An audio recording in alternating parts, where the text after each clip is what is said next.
Ty vogo, kde bych začal? Po dlouhé době vás zdravím, nebo proč já říkám vás pořád?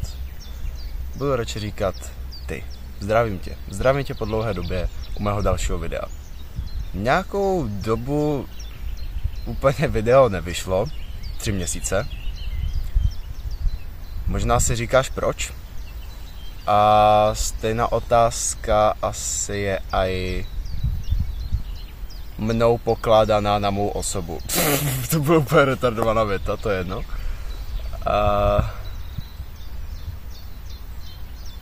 Pokusím se v tomhle videu si na to sám odpovědět a tím pádem odpovím i vám. Proč nevyšly videa? Tak byly tam i důvody docela veliké, co se týče třeba, že jsem měl autoškolu, zkoušky, které jsem udělal na 3. pokus. Můžete mi zatleskat, děkuji. A pak škola, osobní nějaké prostě věci a řekl bych, že toho na mě úplně poslední dobou nebylo málo, takže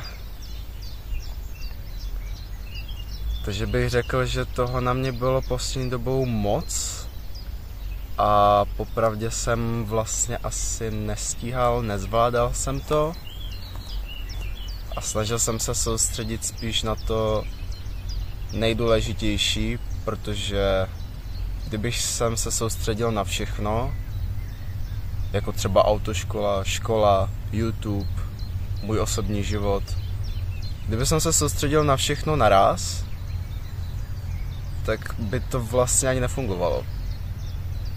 To bych vlastně ani jako... To bych se buď zhroutil, a nebo netuším, co by se dělo jiného. Takže jo, stalo se za 3 měsíce fakt hrozně moc věcí, co se týče i toho, jak já přemýšlím. Vnímám ten svět zase trošičku jinak. Ale nemůžu říct, že to je úplně všechno pozitivní. Přijde mi, že jako všichni tvůrci se snaží, aby ty videa byly co nejvíc pozitivní a vlastně to úplně zkreslujou. Přitom to vlastně ani tak být jako nemusí.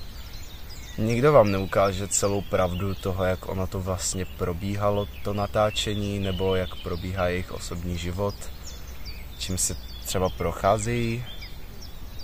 A mně přijde, že mě to natáčení bavilo a byl jsem rád, že za mnou lidi chodili, se kterými jsem se třeba kdysi bavil, ale pak to nějak jakoby skončilo. Ale i tak za mnou přišli a řekli mi, jo, tak tvoje videa mě baví. Není to špatné, čekal jsem to tam mnohem horší, ale fakt mě ty videa baví. Tak mě to těšilo a těší mě to i doteď, že jsem změnil mindset pár lidem, ale já sám cítím, že to prostě není ono.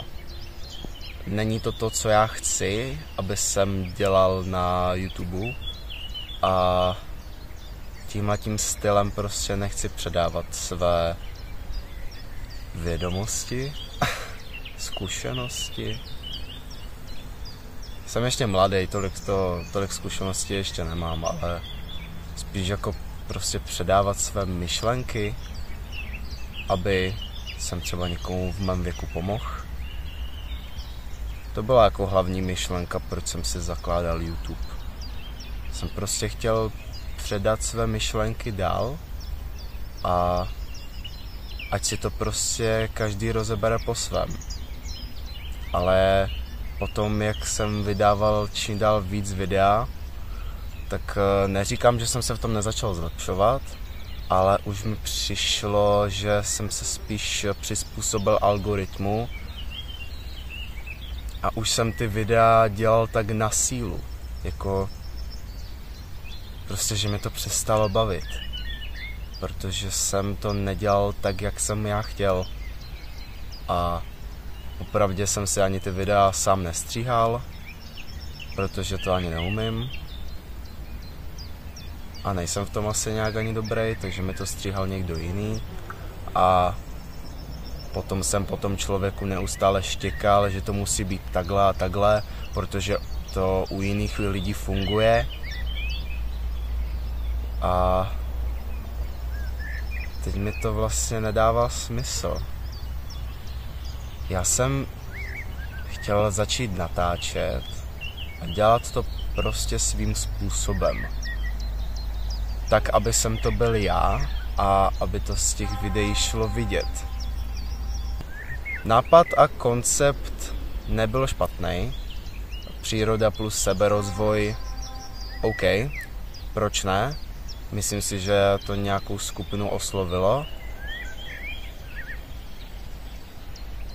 Ale tím způsobem, jakým jsem to podal, už to spíš připomínalo Andrew Tate nebo Hamzu nebo podobné tyhle ty lidi, které já vlastně ani nesleduju a ani tenhle ten content mě nějak jako vysloveně neoslovil nebo nebavil. Já prostě tohle já nesleduju.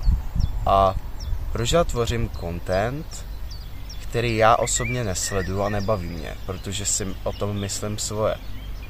Popravdě už jsem se aj s pár lidma o tomhle bavil, že seberozvojové videa začínají být něco jako, nebo celkově seberozvojoví tvůrci začínají být něco jako prostě takový, k čemu bych já to sakra přirovnal? Že to spíš začíná být otravné. Jako seberozvojových tvůrců je čím dál tím víc a víc. A vlastně všichni říkají to samé. Každý prostě říká, jo, NoFap je super, začni chodit do posilovny, dělej toto a budeš nejlepší, budeš skvělej, úžasnej a budeš mít lepší život. A uvědomil jsem si časem, že já to takhle prostě dělat nechci. Protože přesvědčovat lidi o svém subjektivním názoru a své subjektivní pravdě není dobrý nápad. Protože to je můj názor. A potom, když ho dávám, nebo když ho předávám někomu dalšímu, tak jakoby jsem spíš otravnej, než aby jsem inspiroval. Aspoň tak mně to po čase přišlo. Protože jsem prakticky ve svých videích říkal ty samé věci, které říkají skoro všichni seberozvojoví tvůrci,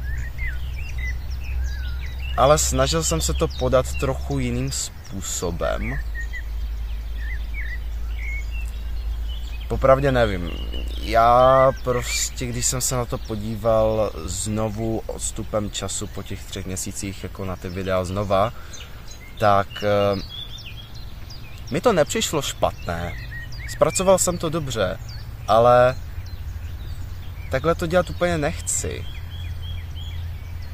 Protože sám jsem člověk, který si prostě své názory nějakým způsobem přebere sám. Sice si poslechnu něčí pravdu, ale potom si to jakoby přeberu. A mně spíš přišlo, že já jsem ty svoje názory pokládal tak, že to je jasná věc. Protože já si to tak myslím. Ale pro někoho to prostě jasná věc být nemusí. A proto si třeba řekne, jo, to je kokot. Takže spíš bych ty videa chtěl dělat tím způsobem, aby to nebylo, aby ta moje pravda nebyla násilně podaná a každý si to mohl přebrat svým způsobem. Aby myšlenka byla jasná, ale ten konkrétní názor si každý udělá sám, protože pravda je subjektivní. Takže jak říkám, přestalo mě to bavit, protože jsem měl v životě hrozně moc věcí, které jsem řešil a popravdě doteď řeším. Takže nemůžu říct, že všechno je růžové. A plus mě to přestalo bavit a začal jsem být prostě čím dál tím víc k tomu odtažitý. Takže nakonec to dopadlo tak, že jsem 3 měsíce natočil. A ještě jedna věc k tomu, která mě asi taky srala, bylo, že jsem prostě vydával videa pravidelně, což je super, ale dodržet termín a na sílu točit ty videa každý týden, abych to stihl do určité hodiny a do určitého datumu, mě popravdě i stresovalo a byl jsem z toho nervózní, že musím za každou cenu natočit video. To prostě nechci. YouTube má být můj koníček a ne, aby to bylo něco nuceného. Přece jenom já jsem nechtěl začít natáčet z toho důvodu, že chci být slavný nebo aby mě všichni začali uznávat, protože stejně si celý život o mě všichni myslí svoje a vím, že mám prostě svoje názory a že jsem tvrdohlavý a takhle. A co je mi vlastně potom? Já jsem spokojený takový, jaký já jsem, tak jsem prostě s tímhle spokojený. A vlastně ani nepotřebuji nikomu jinému podsouvat svůj názor, takže proto mě to odstupem času, co jsem vydával videa, začalo štvát. Že vlastně někomu předházuju ten svůj názor, i když tomu člověku to může být vlastně úplně jedno. Asi tu tvorbu chci prostě dělat jiným stylem, který by byl takový neutrální a spíš by lidi inspiroval, než aby jsem do všech hučel, aby prostě poslouchali tu moji pravdu. Aspoň tak já to tak jako vnímám. Jestli to ty tak nevnímáš, tak asi super, ale prostě to není ono. Takže budou zase vycházet videa. Popravdě nevím, protože já nerad něco slibuju, když vím, že si nejsem jistý, že to můžu splnit. Určitě mám do budoucna pár projektů, které by jsem chtěl zpracovat a už mám asi nějakou vizi ohledně toho, ale 100% nemůžu říct, že zase začnu pravidelně točit.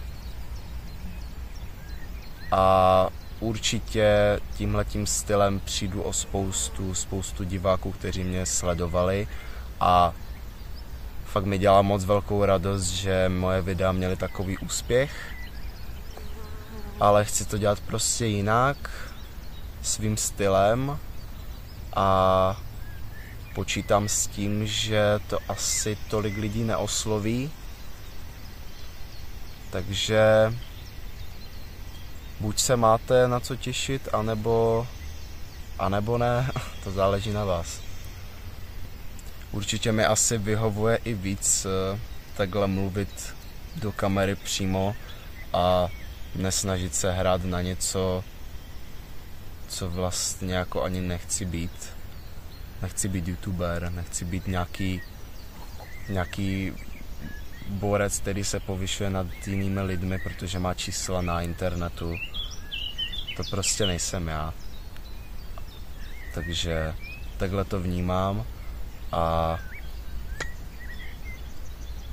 určitě ty videa prostě budu zpracovávat jinak. Doufám, že jsem vás neuvrhl do nějaké depky. nechci jako, abyste si mysleli, že se mám nějak špatně nebo tak, já se mám krásně, ale prostě realita je taková, jak jsem řekl, všechno není růžové, ale prostě vidím to realisticky, takže nějak tak.